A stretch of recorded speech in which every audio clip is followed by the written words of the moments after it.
Hi, it's Fountain Bee, and today I'm going to talk about spirituality and veganism. Before I get started too far into it, I just want to obviously make a disclaimer that these are not the same thing. However, they can work really well together, and I just feel like it's important for me to talk about some things that kind of intertwine between these kind of, like, if you want to call them philosophies, you could do so.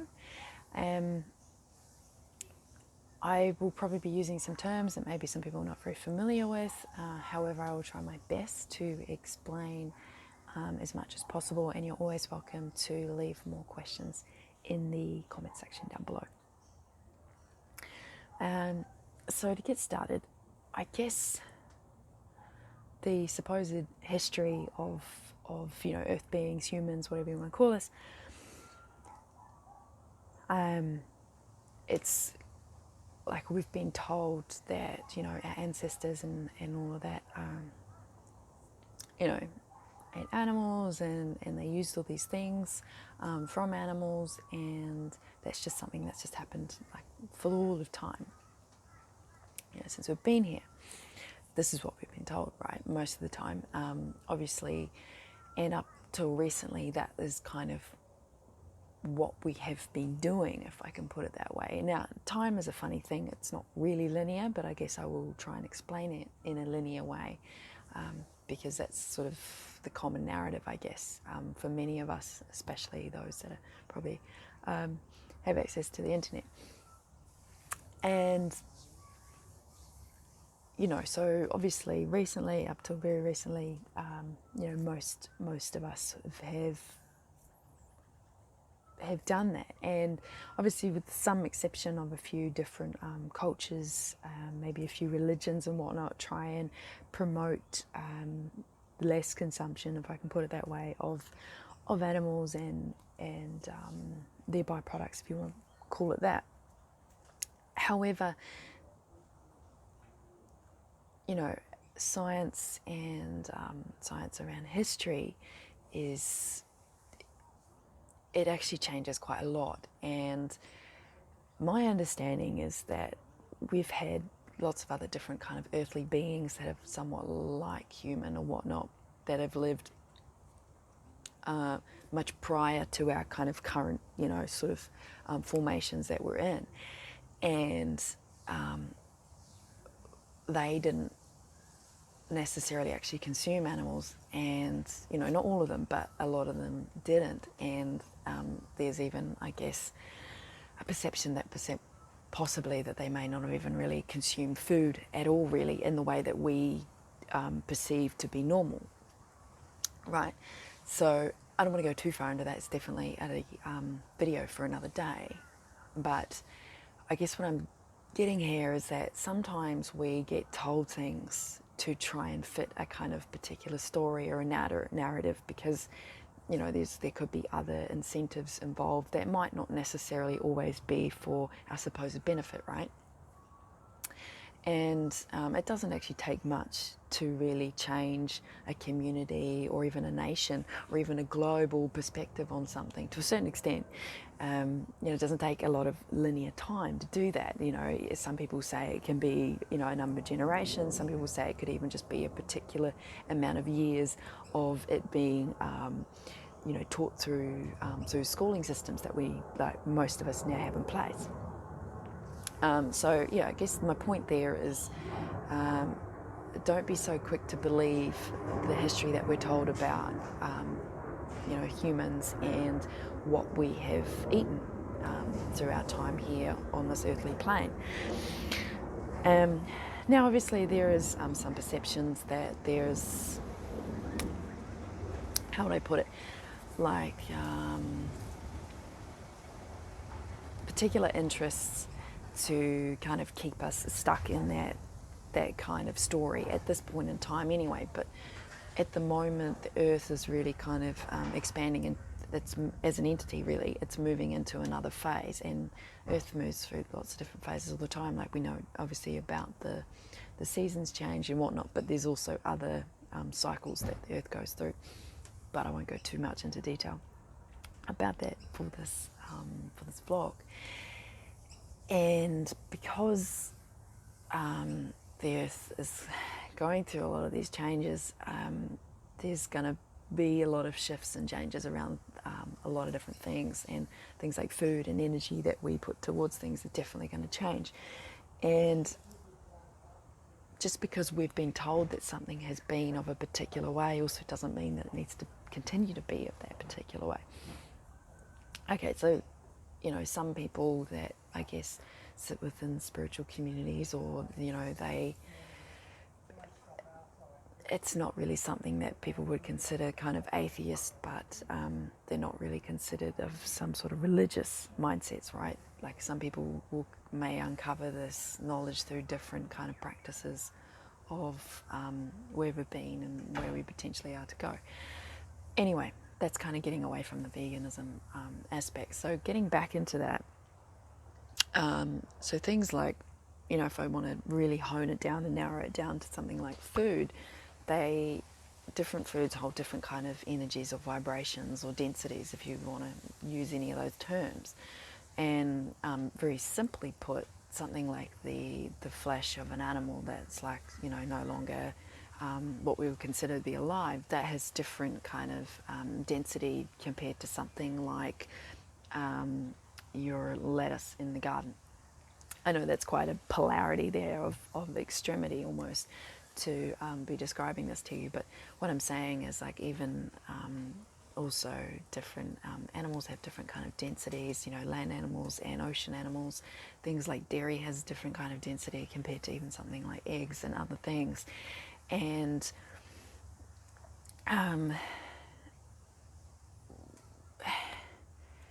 we often conduct ourselves in a way that's like correlated to what some people might call like the energy or the emotion or the vibration that we kind of personally sit at. And that can change all the time. Like it can change the next supposed minute, it could change tomorrow, and it can change gradually over time. And that gradual over time is usually kind of like a baseline that, we might sit at. So mine could be different than yours, or it could be the same, or whatever. But it will gradually change over time depending on the experiences that we're bringing into our lives, or that we're interacting with in our lives. And with things like food, with the different densities and energies and whatever, that can change where we are with our like baseline of our energy and what we are doing in our lives and how we're showing up for ourselves and others, obviously. So what I'm getting at here is what you're choosing to eat is really going to change the way in which you conduct yourself, and vice versa. So, if I want to put it on a supposed level or layers, a lot of people would probably consider something like, the dead flesh of animals to probably sit maybe lower.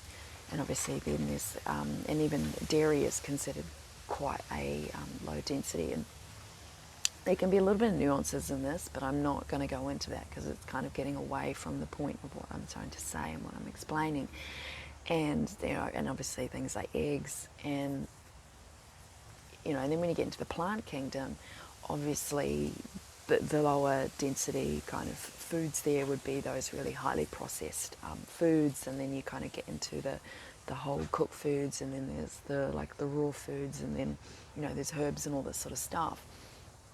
And some of us, we come here with kind of like lessons that we're learning, right? Okay, I understand that what I'm speaking now might not relate very well to particular people with religious mindsets, or if you're an atheist, and that's okay. Like, I don't have any qualms about that, but I'm just going to continue on describing this as I am. And so with all these different lessons, so sometimes we come into life with different, with lessons that may possibly sit at the lower density. And so, and a lot of people have been experiencing that of more recent, I guess you could say, in recent like history of humans or whatever. And so they are more attracted to eating like the lower density kind of foods. such as like the dead flesh of animals. And there's various other reasons as to why that's also happening. But when you're wanting to come out of, especially things like fear and anger, and you want to sit into other kind of emotional, vibrational spaces of, if we want to talk about things like compassion and peace and love, then you're more likely to be attracted to those kind of foods that might be like, eating some steamed potatoes and having lettuce and like all these kind of plant foods. You're more attracted to the plant kingdom. And even, like I said before, there's even layers and levels in that as to how far you want to go. And obviously, if, someone who often has always sort of eaten a lot of meat and they still have a lot of inner work, a lot of anger and a lot of fear, and that resides inside their space and holds up, like takes up a lot of their space, if they were to try and like just live off juices, they wouldn't be able to sustain themselves very well. And this is not to say that like this is a way to allow people to eat meat or anything. I'm just sort of giving you an understanding as to why, some people are attracted to particular foods, and also maybe why when some people eat particular foods, they then also attract other things. So it can be, one attracts the other or the other attracts the other, or just the combination of the both, right?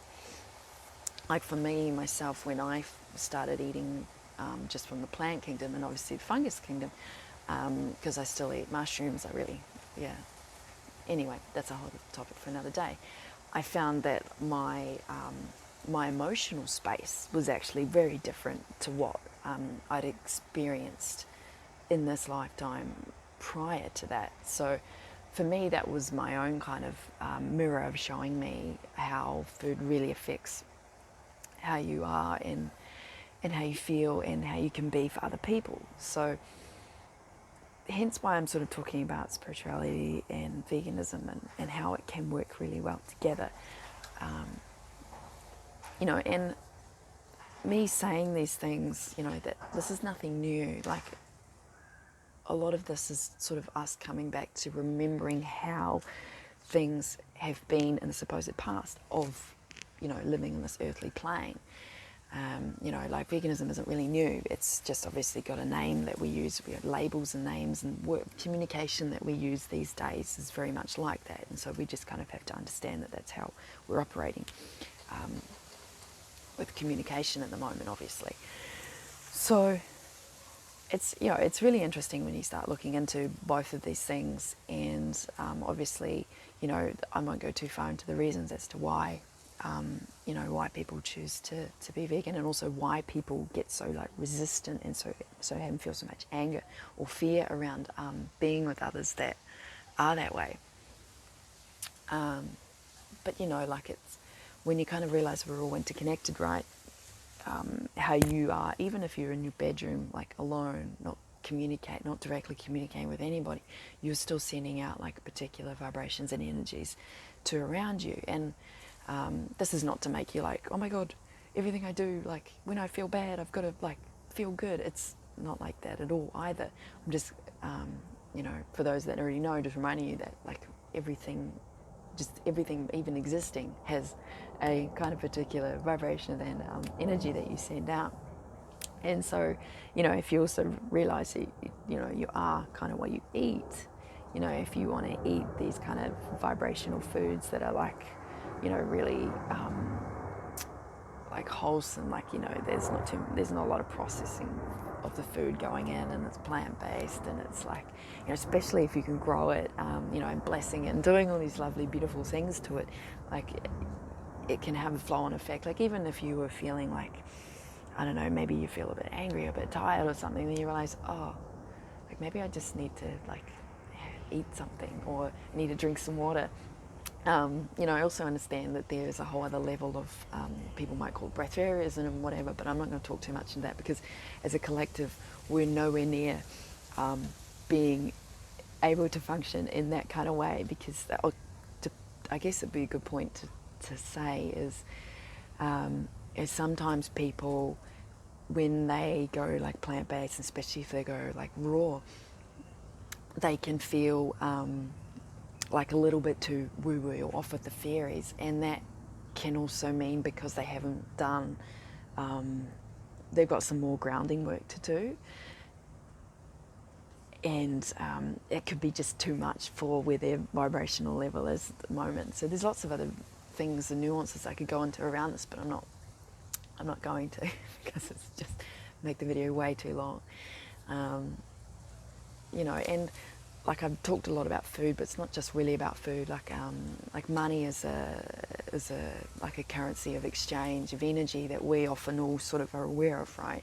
So it's really basic. A lot of it's coming down to what are you putting your energy, but what we would probably say is what we're putting your money towards is what you're supporting. So obviously it's not just about food, but you know, it's about like, you know, the shoes that you buy, or you know, the coats that you wear and these things, right? You know, when you put your energy out to receive something like that, it's sending a message. And when you want to spend your money on things that you feel are really ethically aligned and with where you are, that sends a message out to the universe of like, that's what I want, and this is what I'd like to help keep creating in this, you know, in this earthly plane. You know, and I'd be lying if I said, you know, like when you're sitting in a place of peace and love and ahimsa, you know, doing no harm, it's a really nice feeling. And you know, obviously veganism is a lot about like a moral decision to do the less harm, right? And that can sit in really well with like wanting to be a better person, not just for yourself, but like for your community, for this planet, and for beyond, because we won't go into that. But you know, and it's really nice to be able to sit in a place like that and eating plant-based, and like not just that, but being vegan and living as much as in vegan alignments can really help with that. And I'm not speaking into, you know, those who are like living in situations where like they don't ever go to supermarkets, they are like living hundreds of kilometers away from those kind of places like cities and whatnot. Like I'm not talking about those kind of people. I'm talking to people like yourself watching this here who've got access to the internet and are living in this kind of dimension of reality. You know, we have a lot of information. We lack a bit of knowledge, and we definitely lack a lot of wisdom. So having information doesn't always mean it's a good thing, but with that kind of information and also the privileges that we have comes with a lot of responsibility, and we have the responsibility to you know, to make the better choices of choosing the plant-based options when we can, and bringing up the consciousness and the love of those around us, you know, through the food that we eat and everything. So yeah, I feel like I could talk a lot more into this, but it could just start trailblazing into different areas that I need to hone it back in. So yeah, if you have any questions or you want to add some things to this, you're more than welcome to leave us in the comment section down below. And I really look forward to seeing you in the next vlog.